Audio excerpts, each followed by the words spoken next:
Are there any relation between fears and beliefs? Well, yeah, of course, to start with, they're in the same person. That's always a connection.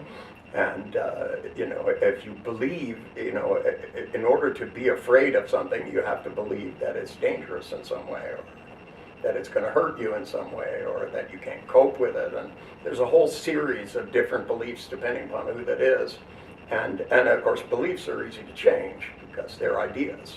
And when you have ideas that aren't working, you can change them into other ideas. The mechanics of doing that is what neurolinguistic programming is in a nutshell.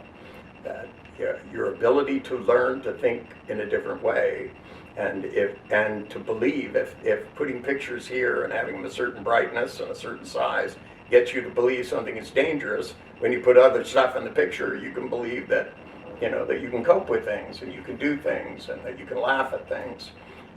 There are things that you're sure that you know how to work and things that you're terrified to even try, and you can swap that stuff around in your head. If you think about it differently, you'll feel differently. Therefore, you'll be able to do different things. Just simply. And that's what the activity of NLP is about.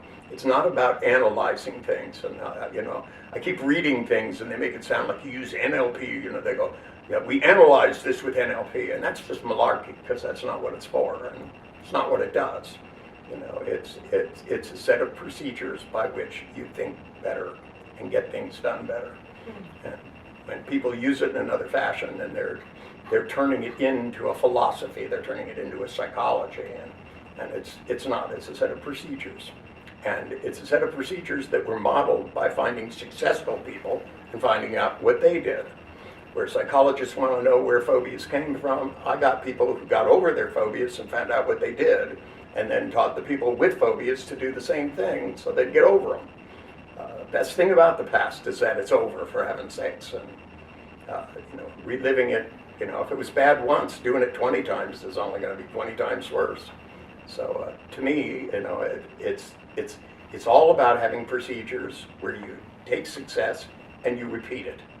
And so, the answers are there. People have done everything, and finding people who are successful at one thing and teaching others to do it. We need to model the experience of great artists to teach people how to paint. You don't look at somebody's art and go, oh, that's terrible.